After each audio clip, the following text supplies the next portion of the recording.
Sir बहुत शुक्रिया अपना कीमती वक्त देने के लिए। आपके घर में घुस के आपके मतलब समझे कि आपके बच्चों के ऊपर कोई तशद्दुद करके चला जाता है और 24 घंटे गुजर जाते हैं, अभी तक कुछ नहीं हुआ। आप वॉकआउट करें, आप लोग यहाँ पे बैठ के एहतजाज करें। डू यू थिंक कि क्या गवर्नमेंट आपके किसी प्रेशर में आने वाली है? देखिए, मैं तो सबसे पहले कल के दिन को स्याह तरीन दिन कहूँगा, ना सिर्फ पाकिस्तान की तारीख का बल्कि सहाफ़त का स्याह तरीन दिन था।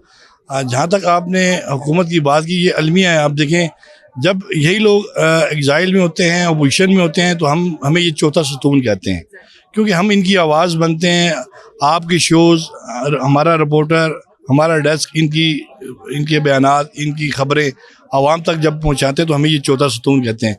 लेकिन ये अलमिया रहा है हमेशा से। जब भी ये हुकूमत के अंदर आते हैं तो हमें हमारे चेहरे इनको बुरे लगते हैं, भयानक लगते हैं।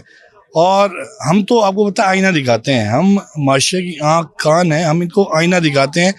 बजाय इसके कि ये अपने चेहरे दुरुस्त करें, ये इस आईने को तोड़ने की कोशिश करते हैं। हालांकि इनको सोचना चाहिए, ये आईना ये तोड़ सकते हैं। मैं नहीं समझता। देखें, ये अगर आमजद का दौर आप देखें, उस दौर के अंदर भी ये सहाफ़त जिंदा रही। कोड़े खाकर आप मिनहाज बरना साहब को देखें, निसार उस्मानी साहब को देखें, अब्दुल हमीद छाबरा साहब को देखें, एक बड़ी तारीख भरी पड़ी है। आज उन आमरों का नाम नहीं लिया जाता, लेकिन मिनहाज बरना का नाम आज भी जिंदा है, निसार उस्मानी का नाम आज भी जिंदा है। तो ये वक्त भी गुजर जाएगा। कल इन्होंने साल बाद क्या है गवर्नमेंट से कि वो क्या करें? देखिए, एक तो इस हवाले से हमने अभी तमाम ग्रुप्स का एक इजलास बुलाया हुआ, जिसका नाम चार्टर ऑफ डिमांड्स जो है वो रखेंगे, तमाम ग्रुप्स की मशावरत से रखेंगे। लेकिन ये हमारा एक तय है तमाम ग्रुप्स का कि इस वाक़ये को आखिरी वाक़या साबित करेंगे और इसकी एग्जांपल इस तरह सेट करेंगे कि आइंदा किसी को ज़रूरत ना हो। और आप देखें, खैबर से कराची तक, गिलगित से गवादर तक जो सहाफ़ी हैं इस वक्त जो है वो सरापा एहतजाज हैं। न सिर्फ पाकिस्तान के अंदर, आज इंटरनेशनल फेडरेशन ऑफ जर्नलिस्ट ने इसका नोटिस लिया, उसने प्रेस रिलीज जारी की। हमारी सेक्रेटरी जनरल एंथोनी बोलिंगर से बात हुई, जो प्रेसिडेंट हैं डोमिनिका पार्डी, उनसे बात हुई। इस हवाले से कल वो स्टेटमेंट के साथ साथ लेटर्स लिखने जा रहे हैं वज़ीर-ए-आज़म पाकिस्तान को, चीफ जस्टिस ऑफ पाकिस्तान को। तो इंशाल्लाह ये ना सिर्फ फुटपाथों के अंदर, ईवानों के अंदर भी जो है ये हमारी जदोजहद जारी रहेगी। आज भी आपने देखा बाइकाट हुआ सेशन का पार्लियामेंट के अंदर।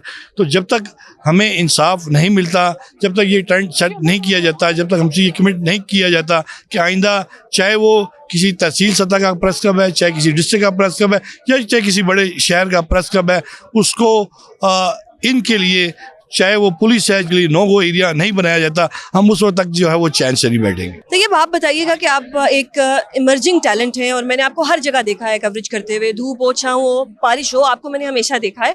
आप अगर इतना एक अपने मुल्क के लिए काम कर रहे हो और एक दिन आपके घर आके पुलिस आप पे तशद्दुद करे, आपके इर्द गिर्द वाले, आपके घर वाले भी आपको ना बचा सकें, आपका क्या रिएक्शन होगा इसके ऊपर? और आप क्या डिमांड करेंगे स्टेट से, जिनको आप टैक्स देते हैं, आप वोट देते हैं, क्या उस वोट के बदले में ये तहफ़्फ़ुज़ भी आपको नहीं दिया जाएगा? बहुत अफसोसनाक है और मैं आपका बहुत शुक्रगुजार हूँ कि आपने मेरा मौक़िफ़ लिया। देखें, Pakistan federal union of journalist मामले पे तमाम तंजीमें मुत्तहद हैं, चाहे जितने भी ग्रुप्स हैं पाकिस्तान में बने हुए हैं। इंटरनेशनल फेडरेशन ऑफ जर्नलिज्म इस चीज़ की मजम्मत की है। प्रेस क्लब हमारा घर है, हमारे घर में आकर ही हमला कर रहे हैं, पुलिस गर्दी कर रहे हैं। और तारीख में पहली दफ़ा ऐसा हुआ कि कोई पुलिस गर्दी हो रही है, पुलिस वाले बगैर सहाफ़ियों को, कैमरा मैंस को और यहाँ का जो स्टाफ है उसको मार रहे हैं। इसकी जितनी भी मजम्मत की जाए वो कम। ये जो कल हुआ इसकी जितनी मजम्मत की जाए कम है कि अब पुलिस क्या इतनी पावर में आ गई है, क्या वो इतनी खुद मुख्तार हो गई है कि सहाफ़ियों को उनके घर में घुस के मारेंगे? ये वही सहाफ़ी हैं जिन्होंने कल तक जब जंग हो रही थी सारी दुनिया को दिखाया कि क्या सच है क्या झूठ है। लेकिन क्या एक SHO की इतनी औकात है कि वो सहाफ़ियों के घर में घुसे, वहाँ पे तशद्दुद करे और बाकी सहाफ़ी देखते रह जाएं? क्या कहेंगे आप? देखिए, उसमें एक वजह तो ये सामने आती है कि जब नेशनल प्रेस क्लब में बरसर इक़्तिदार ग्रुप अपनी सियासत के लिए, अपने इक़्तिदार के लिए पुलिस को बुलाकर 2 मरतबा, 1 मरतबा नहीं 2 मरतबा पुलिस की निगरानी में काउंटिंग करवाए और अपनी मर्ज़ी का फ़ैसला करवाए, तो फिर पुलिस इस तरह दाखिल होगी इनसे बगैर पूछे और हमला भी करेगी। लेकिन चूँकि हमारा घर है, हम अपोजिशन के लोग आज यहाँ मौजूद हैं, कल भी मौजूद थे, अपने इस प्रेस क्लब उसके मेम्बरान की इज़्ज़त वक़ार के लिए, और हम उस वक्त तक खड़े रहेंगे जब तक कि मामला मुस्तकिल हल नहीं होता है। मुस्तकिल हल किसका क्या है? मुस्तकिल हल ये है कि फ़ेडरल गवर्नमेंट और तमाम जो सूबाई हुकूमतें हैं उनकी होम डिपार्टमेंट से एक नोटिफिकेशन जारी हो कि आज के बाद किसी प्रेस क्लब में, चाहे वो डिस्ट्रिक्ट का है, तहसील का है या बड़े शहर का है, उसमें पुलिस समेत कोई भी कानून नाफिज करने वाला अदारा बगैर परमिशन के दाखिल नहीं हो सकेगा। फेडरल गवर्नमेंट भी करे, अगर नहीं करते हैं तो इसका मतलब हुकूमत की बदनीति है कि वो आइंदा भी, जैसे कि हमारे पाकिस्तान में बदकिस्मती है कि अरशद शरीफ शहीद से जो शुरू हुआ और अब 4 दिन पहले कराची में जो मीर साहब इम्तियाज़ मीर हैं वो भी फौत हो गए। फिर मुल्तान में हमारे सहाफ़ी शुएब का साथ सलूक हुआ। तो ये चलता रहेगा निज़ाम, फिर सहाफ़ी मरते रहेंगे, ज़ख्मी होते रहेंगे, बेरोज़गार होते रहेंगे, कोई नहीं पूछेगा। तो आज इस मसले पे हमें अपने सियासत को सैर पर रख के हमें मुतफ़िका तौर पर कोई लाएमल तय करने का। अगर ग्रुपों में बट गए तो प्रेस क्लब क्या सब कुछ तबाह हो जाएगा। तो आपको लगता है कि ये जो एहतजाज इस वक्त हो रहा है इसको कोई फ्रूटफुल आउटकम होगा? बिकॉज माइट इज़ राइट, हमने देखा है जो हमारी गवर्नमेंट है, जो वफाक है या जो ओवरऑल गवर्नमेंट है, वो तो इस वक्त इक़्तिदार के इतने नशे में है कि वो किसी को भी आंसरेबल नहीं है, वो तो उंगलियां तोड़ने की बातें कर रहे हैं। तो डू यू थिंक कि जो अपने इत्तेहादियों की बात नहीं सुन रहे वो क्या सहाफ़ियों की बात सुनेंगे या सहाफ़ियों का कोई जो डिमांड है वो मानेंगे? देखिए, आज से कुछ साल कबल अगर हम देखें तो पहले बात हम करते थे कि सहाफ़त बचाओ, आज़ादी सहाफ़त की बात करते थे। फिर वक्त आ गया जब अरशद शरीफ का कत्ल हुआ तो हम कहते हैं सहाफ़ी बचाओ। अब जब प्रेस क्लब पे हमला हो गया तो अब हम कह रहे हैं कि प्रेस क्लब को बचाओ। तो ये सिलसिला कब तक चलता रहेगा? उस वक्त तक जब तक आप अपने सियासी एजेंडे को साइड पर रखें, जो सियासी जमात के साथ आपको ताल्लुक़ है उसको आप साइड पर रखें और सिर्फ सहाफ़त बचाओ, सहाफ़ी बचाओ और प्रेस क्लब बचाओ का आपका एजेंडा नहीं होगा तो इस तरह के हालात कायम होते रहेंगे, सहाफ़ी मरते रहेंगे और मार खाते रहेंगे। नाज़रीन, आपने देखा कि किस तरह से गम और गुस्सा पाया जा रहा है सहाफ़ियों में। ये वही सहाफ़ी हैं जो अपनी जानों की परवाह ना करते हुए एक इन्फॉर्मेशन जो है दुनिया तक लेके आते हैं। ये वही सहाफ़ी हैं जिनको अगवा किया जाता है, जिनको जबरी लापता किया जाता है और जिनके साथ बहुत जुल्म होता है जो कि कैमरे पे बताया भी नहीं जा सकता। बहुत शुक्रिया मालिक साहब प्रोग्राम में अपना कीमती वक्त देने के लिए। अगर मैं बात करूँ आर्टिकल 9 से लेके 19 तक, तो डू यू थिंक कि इस वक्त पाकिस्तान में कॉन्स्टिट्यूशन की कोई आर्टिकल भी ऐसा है जो पाकिस्तान में इम्प्लीमेंट हो रहा है? नहीं, वो तो एक लार्जर डिबेट हो जाएगी बिकॉज इस वक्त तो कॉन्स्टिट्यूशन ऑफ पावर चल रहा है। एग्जैक्टली। ठीक है ना, हुएवर इज पावरफुल, जो उसका दिल कर रहा है। लेकिन जो ये इशू बना है, देखिए ये बड़ा सीरियस इशू है। कुछ ट्रेडिशंस होती हैं, कुछ रेड लाइंस होती हैं। 3 जगह पे पुलिस कभी नहीं जाती, अदालत में नहीं जाती, लेकिन बार रूम्स में नहीं जाती, ठीक है ना। और प्रेस क्लब्स, मुझे याद है 90s में जब MQM का बड़ा ऑपरेशन चल रहा था, MQM पे कत्ल के पता नहीं हर किस्म के थे और वो उनकी मिलिटेंसी भी कोई छुपी हुई चीज़ नहीं थी। उनके भी लोग जब चले जाते थे ना प्रेस क्लब में तो वहाँ पे पुलिस एंटर नहीं की वहाँ, बल्कि वो मैनेजमेंट को कहती थी कि यार अब बंदा हमें दे दें वरना ये होगा वो होगा, थिंग्स लाइक दैट। कुछ रेड लाइंस होती हैं और ये अगर ये झाका उतर गया, चले प्रेस क्लब में तो दोबारा नहीं आएंगे। जो रिपोर्टर्स, बच्चे हमारे, कैमरामैन दूसरे, ये जब जा रहे होंगे इनको ये नाकों के ऊपर उनका जीना हराम कर देंगे बिकॉज उनका झाका उतर जाएगा। देखें हमने तो प्रेस क्लब में ये कर दिया तो तुम्हारी क्या औकात है। ये एक कैस्केडिंग इफेक्ट होता है। तो डू यू थिंक कि ये गवर्नमेंट इतनी दंगी हो चुकी है, इसको कुछ रह गया है पीछे कि वो इस पे कुछ अपने आप को पुश बैक करें या वो कहें जो उंगलियां तोड़ने की बातें कर रहे हैं वो कुछ भी कर सकते हैं? देखिए इस मुल्क में ना एक नया प्रिंसिपल बन गया है, जो जितना ताकतवर है वो डेमोन्स्ट्रेट भी करता है, एक्सरसाइज भी करता है।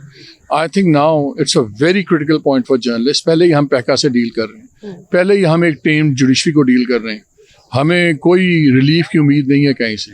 अब ये खुली बदमाशी भी अगर हम बर्दाश्त करेंगे तो फिर तो काम नहीं चल सकता। एक SHO के पास इतना इख्तियार है कि वो एक जगह जो गढ़ है सहाफियों का वहाँ पे घुस आए और वहाँ पे आके तशद्दुद करे और धड़ल्ले से चला जाए?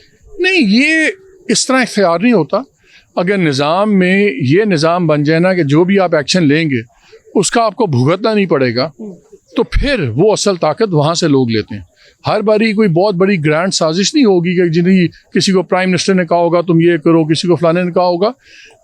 अब तो हम यही तो हम कह रहे हैं कि बताओ ये डिसीजन किसने लिया है। इम्पॉर्टेंट चीज़ ये है कि जो भी करे, जिसके मर्जी कहने पे करे, उसको उसके नताइज भुगतना होंगे, तभी लोग पीछे हटते हैं। देखो ना, अगर मैं कोई बात करता हूँ और मुझे पता है कि कल को इसके लिए मैं इतनी चीज़ें मुझे भुगतनी पड़ेंगी, तो मैं 10 उल्टी बातें मशरे में नहीं मानूंगा।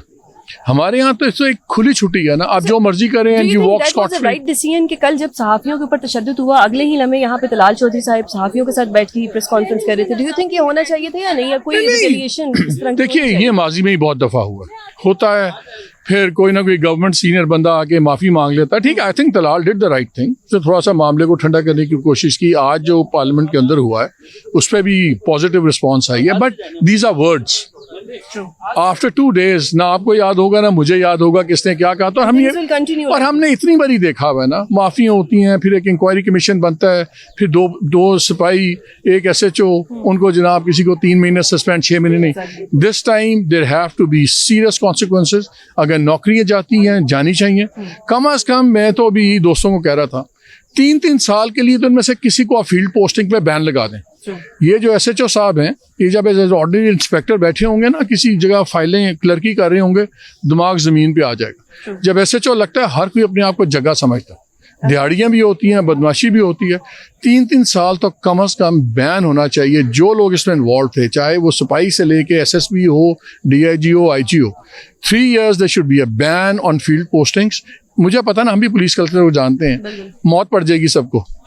बाकी उसके बाद चीज़ें होती रहेंगी। लेकिन अगर आज ये लाइन ना ड्रॉ की तो अब यकीन माने ये प्रेस क्लब का तो एक इंसिडेंट हो गया है, दोबारा मुझे नहीं लगता कभी होगा इंशाल्लाह। लेकिन जो ये बच्चों के साथ करेंगे ना, एक नाके पे रिपोर्टर खड़ा होगा ना या कैमरामैन जा रहा होगा, ये वहाँ पे अपने बदले लेंगे। जैसे कल एक एक्सक्यूज सुन रहे थे, देखें जी असल में पुलिस को बड़ा गुस्सा था, कश्मीर में 3 बंदे शहीद हो गए पुलिस के, तो पुलिस को एक्शन कमेटी पे गुस्सा था, तो इसलिए हमने आके उनको मारा और उसमें जनरल। इस तरह कल को मेरा किसी पे गुस्सा है तो मैं जाके पार्टी A को छोड़ के मैं पार्टी C पे चढ़ जाऊँ। So unless we make consequences for actions, सारा निज़ाम इसलिए टूट रहा है। ये इस मुल्क में जो कोई एक्शन लेता है क्योंकि उसका नतीजा नहीं भुगतता। यहाँ ट्रैफिक देख लें, हम ही लोग जाते हैं दुबई में, हम ही लोग जाते हैं अमेरिका में, इंसान के बच्चों की तरह गाड़ियाँ चलाते हैं, लाइन्स में भी लगे होते हैं, बिकॉज देयर आर कॉन्सिक्वेंसेस। यहाँ पे आके हम समझते हैं सारी हमारे बाप की जागीर है। ये जागीर किसी के नहीं है। जब तक एक्शन के कॉन्सिक्वेंसेस नहीं होंगे, ये चीज़ें इससे भी बदतर होंगी।